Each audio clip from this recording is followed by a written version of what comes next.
Hello, friends, and welcome to the Exams Made Simple. And we are back again with the Hindu Complete Newspaper Analysis for 11th of May 2022. 11 मई 2022 का the Hindu newspaper analysis देखेंगे।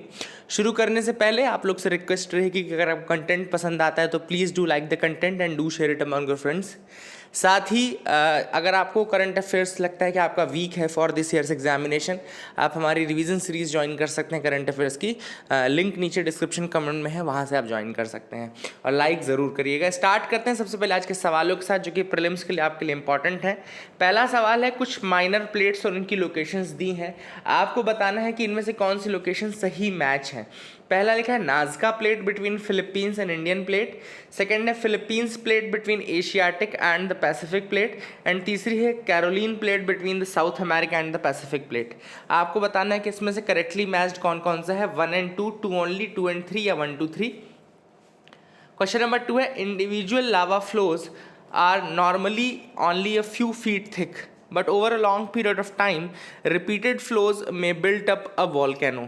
Such volcanoes are known as, इनमें से किसको कौन सा volcano कहलाता है ये इस तरीके से जिसमें सब्सिक्वेंटली बिल्डअप होता है वॉल्केनो में। तो ऑप्शन आ रहे, composite volcano, B strato volcano, C shield volcano या D cinder cone volcano. Question number 3 है, consider the following statements regarding the Dharwad system of rock. Dharwad rock system के रिगार्डिंग स्टेटमेंट्स हैं। पहला स्टेटमेंट कह रहा है they are the oldest rocks, second statement कह रहा है they are the oldest metamorphosed rocks, तीसरा स्टेटमेंट कह रहा है they are economically important rocks. तो आपको बताना है कि कौन से स्टेटमेंट इनमें से सही हैं। Which of the following statements are correct. तो एक एक करके हम आंसर्स में आपको बता दूं, लेकिन आप अपनी तरफ से अटेम्प्ट ज़रूर करिएगा। Please do attempt the question from your and, ठीक है ना। तो पहला सवाल मैंने पूछा था कि लोकेशंस ऑफ द प्लेट इनमें से कौन सी करेक्टली मैच्ड है ना। तो देखो सबसे पहले लिखा है नाजका प्लेट। अब ये गलत है, क्यों गलत है? क्योंकि नाजका प्लेट जो है वो साउथ अमेरिका और पैसिफिक प्लेट के बीच में है, ठीक है ना। साउथ अमेरिका और पैसिफिक प्लेट के बीच में है, तो ये गलत हो जाएगा। फिलीपींस प्लेट बिल्कुल सही मैच्ड है, एशियाटिक और पैसिफिक प्लेट के बीच में है। कैरोलिन प्लेट भी गलत है, क्यों? क्योंकि ये इंडियन और फिलीपींस प्लेट के बीच में है। तो कैरोलिन जो है वो इंडियन फिलीपींस के बीच में है, तो इसका आंसर केवल 2 है। 2 only will be the correct answer. Question number 2 पूछा था जो लावा फ्लोज इस तरीके से सब्सिक्वेंटली फ्लो होता है, बिल्डअप होता है वॉल्केनो के रूप में, तो उसका आंसर हो गया shield volcano. The correct answer will be the shield volcano, that is a thing. And तीसरा सवाल मैंने आपसे पूछा था धारवाड़ रॉक सिस्टम के रिगार्डिंग, तो पहला स्टेटमेंट गलत है, ओल्डेस्ट रॉक्स ये नहीं है। आर्कियन टाइप का जो रॉक होता है वो ओल्डेस्ट होता है, तो Archean type is the oldest rock system. And Dharwad highly metamorphosed sedimentary rock system जरूर है, they are the oldest metamorphosed rock. हाँ, ये आप सही बोल सकते हैं सेकंड स्टेटमेंट कि they are the oldest metamorphosed rocks. और ये अच्छा धारवाड़ एक्चुअली पता है आपको, they are Dharwad is actually a district in Karnataka, Dharwad district in Karnataka. तो रीजन जो इसका है वो लगभग यही वाला रीजन रहेगा। और धारवाड़ सिस्टम में आपको याद रखना है, और इकोनॉमिकली इंपॉर्टेंट होता है क्योंकि यहाँ पे हाई ग्रेड आयरन और मैंगनीज, कॉपर, लीड, गोल्ड, ये सारी चीज़ें मिलती हैं ना। तो ये सारी चीज़ आपको याद रखना है। I hope you got clarity regarding these question. आगे मूव करते हैं, mains question of the day की तरफ आते हैं। तो आज का mains question of the day है, what are the causes of inflation in the present context in India and globally. तो इंडिया और ग्लोबली जो इन्फ्लेशन हो रहा है उसका कारण क्या है, उसके कारण क्या क्या है और किस तरीके से उसको आप ठीक कर सकते हैं। ऑब्वियसली वैसा सोल्यूशन आप देंगे ही, तो आप वो बताइएगा, ठीक है ना। तो what are the reasons for the inflation in India and globally, दोनों ही आपको बताना है कि इंडिया में और ग्लोबली क्या रीजंस है, एंड आपको इसके ठीक करने के मेथड तो ऑब्वियसली बात है लास्ट में आपको लिखने ही पड़ेंगे किस तरीके से ठीक हो सकता है। तो make sure you right that. आगे मूव करते हैं न्यूज एनालिसिस पार्ट में। पहली जो न्यूज़ है वो है can sedition accused get protection आज द सुप्रीम कोर्ट।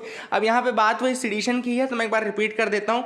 सेडिशन आप सबको मैंने कल बताया था कि 124A जो है, सेक्शन 124A उसके थ्रू होता है। दो बहुत फेमस इंडिया के भी केसेस रहे हैं सेडिशन के, एक है महात्मा गांधी का और एक केस है बाल गंगाधर तिलक का। Both were accused of sedition only, and sedition के थ्रू मैंने आपको बताया था कि by words, spoken, written, any anything, when you try to defame the, when you try to create animosity between the government, when you try to scandalize the government, इस तरीके से अगर आप कुछ करते हैं तो वो seditious एक्टिविटीज़ में आता है.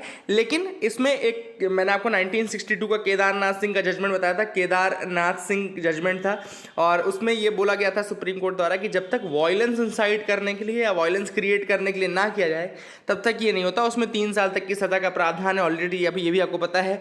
और इसके साथ साथ एक इंपॉर्टेंट चीज़ याद रखना है कि यहाँ पे कोर्ट ने 24 घंटे का भी समय दिया है गवर्नमेंट को कि आप ये बताइए कि क्या जो एक्यूज है, मतलब अभी जो एक्यूज चल रहे हैं 124A के, उनको आप क्या, मतलब उनके लिए क्या प्रावधान आप कर सकते हैं.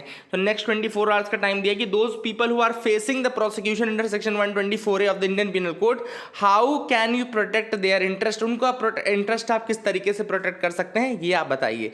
तो this is the thing which is important.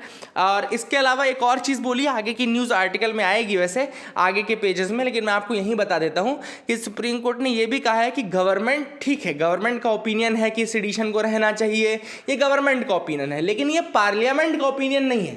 This is the opinion of the government, not of the parliament, and government can not speak on behalf of the parliament, है ना. तो वो चीज़ पूरा पार्लियामेंट जब तक नहीं बोलेगा, मतलब कि पार्लियामेंट से आइदर एक, मतलब हिंट क्या कर रहा है सुप्रीम कोर्ट, हिंट कर रहा है कि either you should have a law, you should have an act again, है ना, and you should re-establish the fact that yes sedition is important, 124A should remain there and all. तो ये basically कुल मिलाकर के सुप्रीम कोर्ट कह रहा है कि भैया you cannot speak on behalf of the parliament, you can speak just on your behalf, है ना.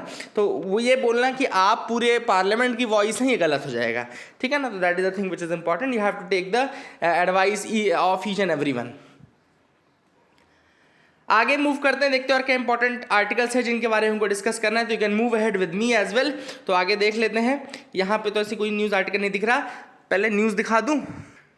तो यहाँ पे the grim 4 warnings of a global study on birds. तो अभी recently global study on birds हुई थी, the state of world's birds, याद रखिएगा, the state of the world's birds. ये एक एनुअल रिव्यू होता है एंड इसको 5 मई को पब्लिश किया गया था, जिसमें कि 9 natural science and avian specialist across the globe मिल करके जिन्होंने ये रिपोर्ट बनाई है, state of the world's birds. अब उसमें रिवील ये हुआ है कि लगभग 48% ऑफ द पॉपुलेशन जो है सर्वाइविंग बर्ड स्पीशीज़ की वो डिक्लाइन कर रही है. मतलब 48% ऑफ द सर्वाइविंग स्पीशीज़, मतलब टोटल 10,994 स्पीशीज़ अगर सर्वाइव कर रही हैं तो उनमें से 48% जो बर्ड स्पीशीज के नंबर हैं वो डिक्लाइन करते जा रहे हैं, ठीक है ना. और ये रिपोर्ट याद रखिएगा लीड किसने किया है, मैनचेस्टर मेट्रोपॉलिटन यूनिवर्सिटी.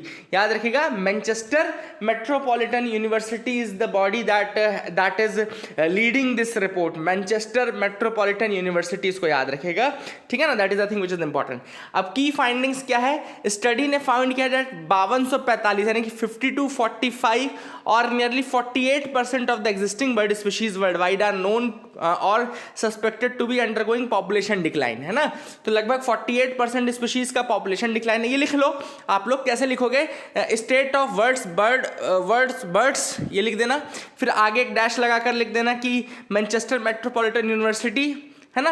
अगला लिख देना nearly 10,994 bird species are surviving, ठीक है ना. 10,994 बर्ड स्पीशीज सर्वाइव कर रही हैं.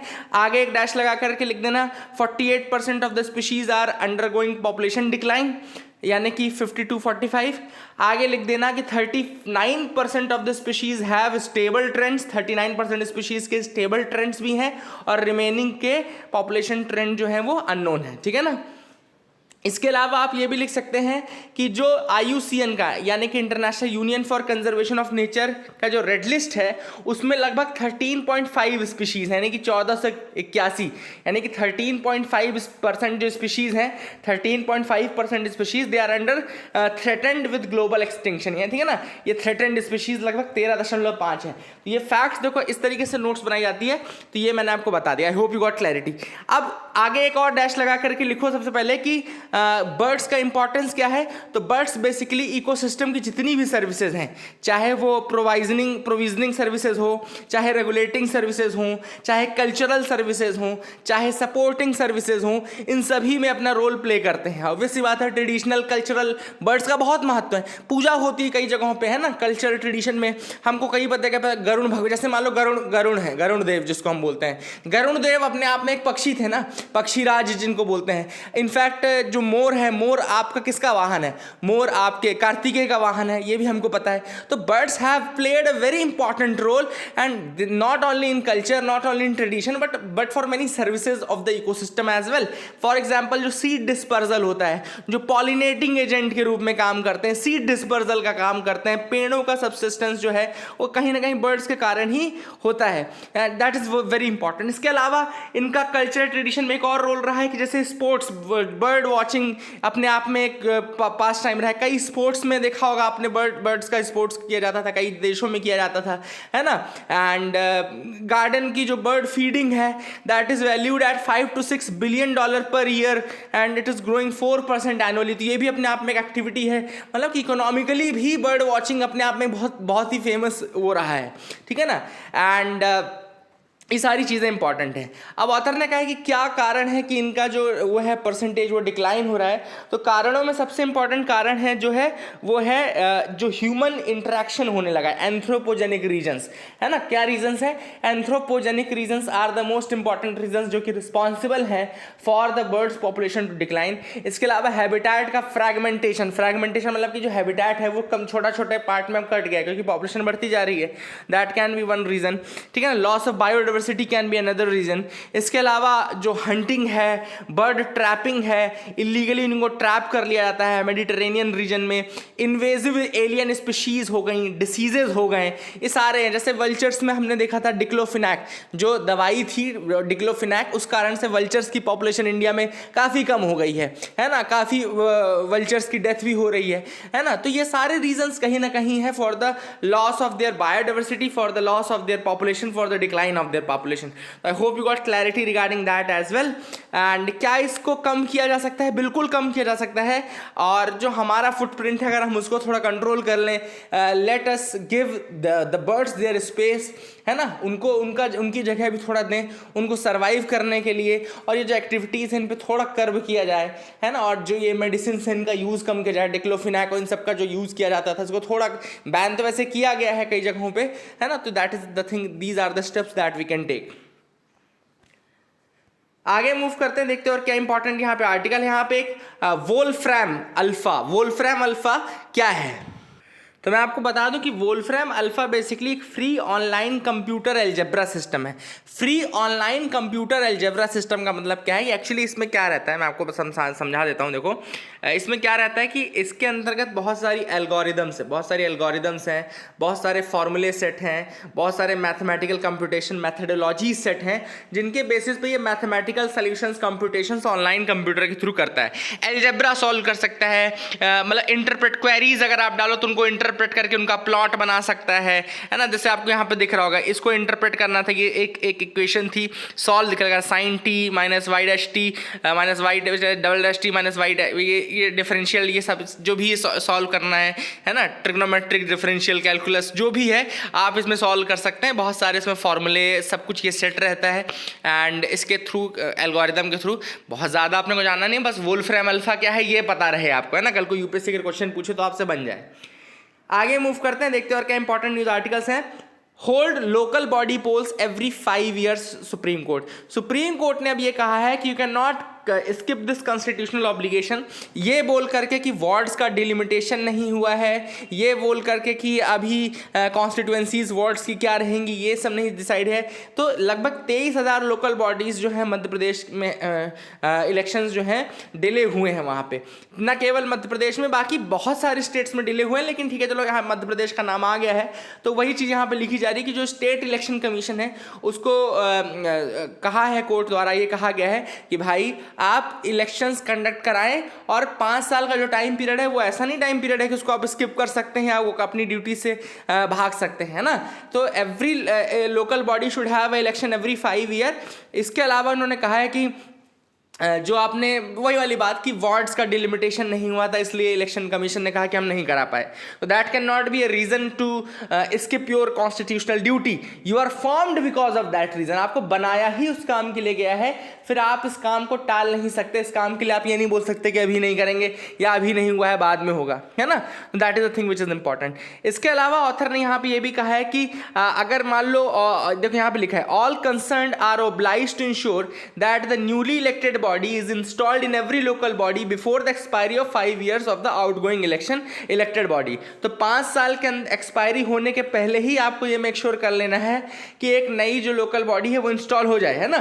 और अगर डिसोल्यूशन हो जाता है before the expiry of 5 year period, है ना, तो जहां पे ये आपको याद रखना है कि स्टेट गवर्नमेंट एडमिनिस्ट्रेटर अपॉइंट करेगी और वहां पे ये रिजीम 6 महीने से ज्यादा नहीं चल रहा, 6 महीने के अंदर within 6 month period you have to conduct the election. आपको फिर से इलेक्शन कंडक्ट करवाने हैं, तो 6 महीने का ही समय मिलता है डिसोल्यूशन के बाद भी। तो ये एक इंपॉर्टेंट चीज़ है जो यहाँ पे ऑथर ने बताई। आई hope you got clarity regarding that. And यहाँ पे मैं आपको थोड़ा सा स्टेट इलेक्शन कमीशन का आर्टिकल भी बता दूं।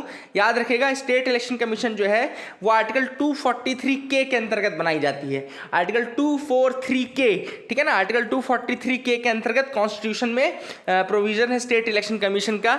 It has been set up as per that. And article जो 324 है उसके अंतर्गत इलेक्शन कमीशन बनाया गया है। तो आर्टिकल 324 के अंतर्गत इलेक्शन कमीशन है और आर्टिकल 243K के अंतर्गत आपका स्टेट इलेक्शन कमीशन है। तो ये याद रखेगा। Government can't speak on parliaments behalf, ये मैंने आपको ऑलरेडी बता दिया है, तो यहाँ पे इतना ज़्यादा डिस्कस नहीं करेंगे। Shiv Kumar Sharma, sound of spirituality from the valley, तो इनका नाम याद रखिएगा। He was a santoor player, very famous santoor player, and he has left a great legacy in front of the world. तो पंडित शिव कुमार शर्मा जी का नाम याद रखिएगा।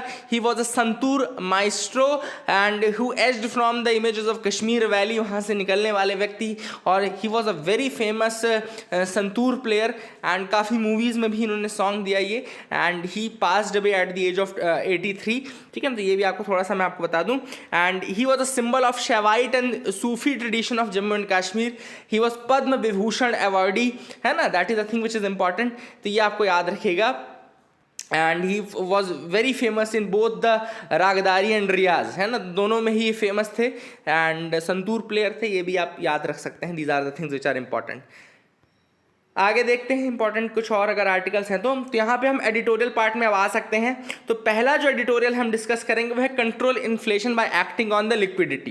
तो यहाँ पे बहुत सारी चीज़ें आपको प्रीलिम्स के लिए भी मैं बताऊंगा और बहुत सारी चीज़ें आपको मैं यहाँ पे मेंस पॉइंट ऑफ व्यू से भी बताऊंगा। तो यहाँ पे आर्टिकल लिखा है सी रंगराजन जी ने, जो हमारे RBI के गवर्नर भी रह चुके हैं, अगर आपको पता हो तो, है ना। कई नोट्स में आपने इनका साइन भी देखा होगा, है ना, आज भी चल रहे हैं ऐसे कई नोट्स। तो यहाँ पे कहा जा रहा है कि control inflation bye acting on liquidity जो बात चल रही है वो ऑथर ने ये कहा है। देखो क्या होता है, अगर आज आपसे कोई पूछे, मैं अगर सपोज करो आज ही जो क्वेश्चन मैंने पूछा है कि आपसे मैंने पूछा कि ये इन्फ्लेशन का कारण क्या है, तो आप इन्फ्लेशन का कारण क्या बताओगे? आप मुझे बताओगे कि भैया यूक्रेन और रशिया में वॉर चल रहा है। यूक्रेन और रशिया में अगर वॉर चल रहा है तो इस कारण से सप्लाई जो है वो कम हो गई है।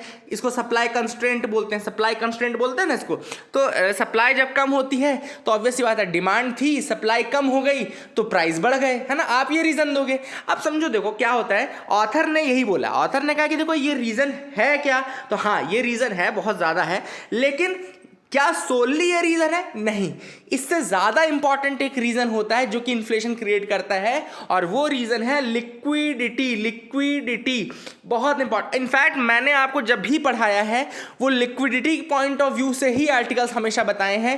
प्लस जब भी मैंने आपको बताया, मैंने एक चीज आपको कहा था कि अगर इन्फ्लेशन ज्यादा कब होगा? जब मार्केट में पैसा ज्यादा होगा।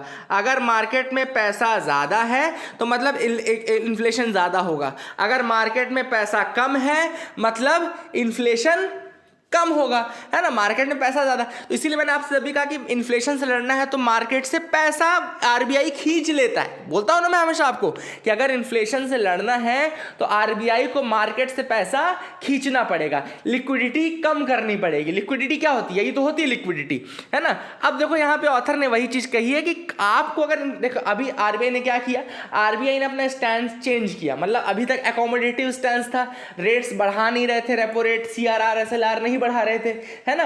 अब उन्होंने क्या किया है, थोड़ा इंस्टेंस चेंज करके रेपो रेट बढ़ाया है, CRR SLR बढ़ाया है। तो ऑथर ने यहाँ कहा कि ठीक है, ये सारे मेथड्स आपको करने ज़रूर हैं, लेकिन आपको ज़्यादा जल्दी हिट करना पड़ेगा लिक्विडिटी के ऊपर, है ना। ये भी मेथड इनडायरेक्टली आपका लिक्विडिटी कम करने के लिए है, लेकिन यहाँ से तो ऑब्वियस सी बात है, यहाँ से थोड़ा टाइम लग सकता है। हो सकता है मॉनेटरी पॉलिसी का ट्रांसमिशन सही ना हो, जैसा मैंने कल आपको बताया था कि मॉनेटरी पॉलिसी ट्रांसमिशन क्या होता है। RBI जब रेट बढ़ाती है तो उसके रेट बढ़ाने से कुछ नहीं होता, वो ये चाहती है कि बाकी के बैंक्स भी अपने रेट बढ़ाएं। अब मान लो कोई बैंक अगर रेट नहीं बढ़ाएगा तो ऐसे नहीं कि RBI डायरेक्टली उसको पनिश करने लगेगी, है ना। तो कई बार मॉनेटरी पॉलिसी का ट्रांसमिशन पुअर रहता है, जिस कारण से जो इंटेंडेड बेनिफिट्स होने चाहिए थे, जो सोच करके जो प्रावधान किया गया था, वो नहीं हो पाता, है ना। तो ये आपको याद रखना है, ठीक है। That is the thing which is important. इसके अलावा आपको ये भी याद रखना है कि जो इन्फ्लेशन है, यहाँ पे ऑथर ने 2-3 चीज़ें बोली हैं। पहली चीज़ ऑथर ने यहाँ पे बताई है, एक रिजर्व मनी नाम का शब्द यूज़ किया था। तो मैं आपको बता दूँ, रिजर्व मनी लिख लो। रिजर्व मनी को M0 भी कहा जाता है, रिजर्व मनी को M0 बोलते हैं, लिख लो इस चीज़ को। रिजर्व मनी इक्वल टू होता है currency in circulation. Reserve money क्या होता है, currency in circulation plus bankers deposit with RBI, यानी बैंक्स का डिपॉजिट जो RBI के पास है, plus other deposits with RBI, ठीक है ना।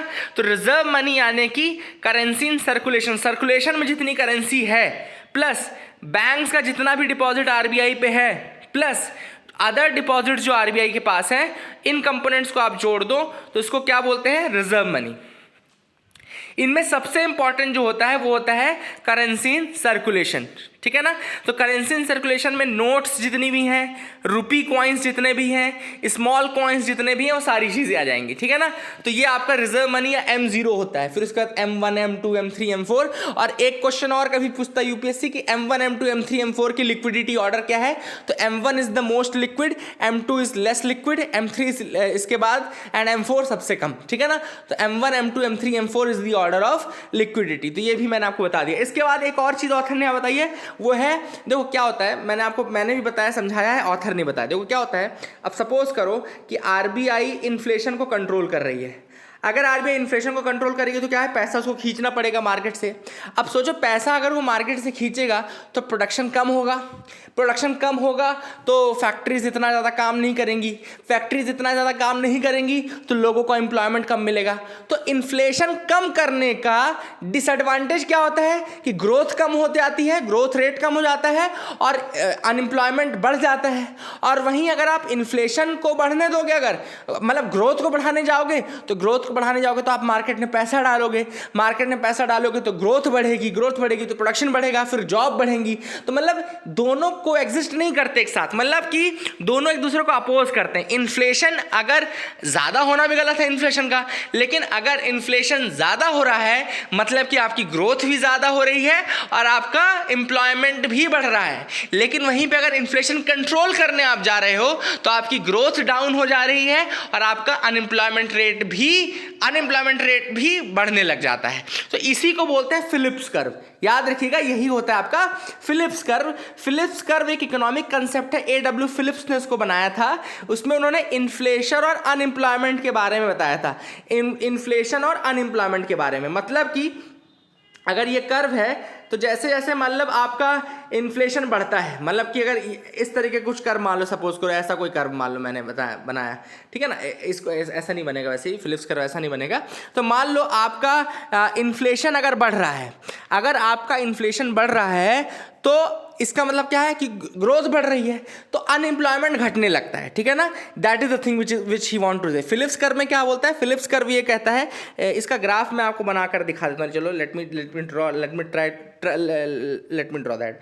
इसका ग्राफ कुछ इस तरीके से बनता है, ठीक है ना। फिलिप्स कर्व का ग्राफ कुछ इस तरीके से बनता है, जिसमें आपका एक तरफ तो रहता है इन्फ्लेशन और एक तरफ रहता है अनएम्प्लॉयमेंट। जैसे यहाँ आपका रहता है इन्फ्लेशन, यहाँ रहता है अनएम्प्लॉयमेंट। तो ये देखो, यहाँ पे देखो इन्फ्लेशन अब क्या हो, घट रहा है, हाँ, लेकिन अनएम्प्लॉयमेंट बढ़ने लगा। इन्फ्लेशन तो घटा लेकिन अनएम्प्लॉयमेंट बढ़ने लगा। वहीं पे अगर इन्फ्लेशन बढ़ेगा तो अनएम्प्लॉयमेंट कम हो जाता है ना। तो यही आपका फिलिप्स कर्व है जो बताता है कि इन्फ्लेशन और अनएम्प्लॉयमेंट में रिलेशन क्या है, ठीक है ना। तो that is the thing which is important, ठीक है। तो ये आपको याद रखना है। और that is the thing which is important. यहाँ पे ऑथर ने फाइनली ये कहा कि इन्फ्लेशन जो है वो केवल कॉस्ट पुश नहीं है, ऐसा नहीं कि रॉ मटेरियल्स की कॉस्ट बढ़ गई है या वेजेस बढ़ गए हैं या लैंड लेबर कैपिटल की कॉस्ट बढ़ गई है इस कारण से इन्फ्लेशन हो रहा है, ऐसा हम इंडिया में रीज़न नहीं दे सकते। जो इन्फ्लेशन का रीज़न है वो वही रीज़न है, कॉमन सेंस वाली बात है कि इन्फ्लेशन का रीज़न है आपका जो लिक्विडिटी मार्केट में है, that is the reason for that. तो I hope you got clarity regarding this, आपको समझ में आ गया होगा, है ना। यहाँ पे ऑथर ने this food regulator needs to set up the plate. अब यहाँ पे ऑथर ने बात की FSSAI के बारे में और वो कहा है कि FSSAI एक रेगुलेटरी बॉडी है, ठीक है ना। अब अभी रिसेंटली आपको पता होगा कि फूड है उसके रेटिंग सिस्टम डेवलप हो रहे हैं, ठीक है ना। तो ऑथर ने कहा कि भाई काफ़ी कमियां इसमें देखने को मिली। पहली चीज़ तो ये ऑथर ने कहा है कि फूड रेगुलेटर कभी भी इंडस्ट्री के बेनिफिट के बारे में अकेले नहीं सोच सकता, मतलब आप बायस्ड नहीं हो सकते कि इंडस्ट्री का प्रॉफिट हो, आपको कंज्यूमर भी तो देखने हैं। आपको ये भी तो पता है ना कि यही सारा फूड प्रोडक्ट खा कर इंडिया में ओबेसिटी बढ़ गई है, इंडिया में कार्डियोवैस्कुलर डिसीजेस बढ़ गई हैं, ये सारी चीज़ें हो गई हैं। तो आप फिर सिर्फ इंडस्ट्री का बेनिफिट नहीं सोच सकते, पहला पॉइंट। दूसरा पॉइंट ऑथर ने कहा कि जो स्टडी की गई है उसमें केवल IIM अहमदाबाद को इंक्लूड किया गया है। तो ऑथर ने कहा कि ये बिल्कुल सही बात है कि IIM अहमदाबाद अपने आप में बहुत अच्छा इंस्टीट्यूट है, लेकिन सिर्फ एक इंस्टीट्यूट को स्टडी में इंक्लूड करना ये गलत था। और ज़्यादा इंस्टीट्यूट्स को आप इंक्लूड करते और फिर वहाँ से स्टडी का एक आउटकम बनाते तो ज़्यादा बेटर होता, ठीक है ना। तीसरा जो ऑथर ने पॉइंट दिया है वो दिया कि जो मेथोडोलॉजी डेवलप की गई, जैसे कि अलग अलग मेथोडोलॉजी सिस्टम होते हैं, कैसे कई FOPL बोलते हैं, इसको FOPL बोलते हैं। Let me show you that as well. आप देखो यहाँ पे FOPL मतलब कि front of package labelling. Front of package labelling में कैसे कर सकते हो आप, ट्रैफिक लाइट्स की वे में कर सकते हो, मोनोक्रोम GDA कर सकते हो, न्यूट्री स्कोर के बेसिस पे फ्रंट पैकेजिंग में वार्निंग लेवल्स दे सकते हो, हेल्थ स्टार रेटिंग दे सकते हो। अब यहाँ क्या चुना गया है, हेल्थ स्टार रेटिंग सिस्टम। तो ऑथर ने कहा कि क्या आपने बाकी मेथड्स को ऑब्जेक्टिवली स्टडी किया, आपने बाकी मेथड्स को ऑब्जेक्टिवली स्टडी किया नहीं, तो कौन सा FOPL आपको यूज करना है, इसके लिए भी आपको स्टडी करनी चाहिए थी। फिर चौथा इन्होंने कहा कि आपने चीज छोड़ दी कंज्यूमर के हाथ में, पब्लिक डोमेन में आपने डाल दिया, बोला कि भाई कस्टमर बताए। अब कस्टमर टेक्नोलॉजिकली इतना साउंड होता और टेक्निकली इतना साउंड होता कि उसको इतना आइडिया होता तब ना वो कुछ करता, बट वो इतना साउंड है नहीं, तो आप उसके ऊपर कैसे छोड़ सकते हो। ये आपको टेक्निकल बॉडी आप हो, आपको ये डिसाइड करना चाहिए। तो कुल मिलाकर के ये जो क्लासिफिकेशन ऑफ फूड प्रोडक्ट्स है इसके रिगार्डिंग FSSAI को यही बोला गया कि भाई आप इसको अनबायस तरीके से इंडस्ट्री में जितनी भी एकेडमिया है उसका प्रॉपर एनालिसिस करके उनका व्यू पॉइंट लेकर के आप उसको डिसाइड करो, ना कि हड़बड़ी में अपने मेथड से और कस्टमर से पूछ करके। सो और इंडस्ट्री के प्रति आपको बायस नहीं होना है, आपको कंज्यूमर का बेनिफिट भी सोचना है। So these are the things which were there. I hope you got clarity regarding this article, आपको समझ में आ गया होगा। That is it for the day. Keep loving us, keep sharing us. Thank you, have a nice day.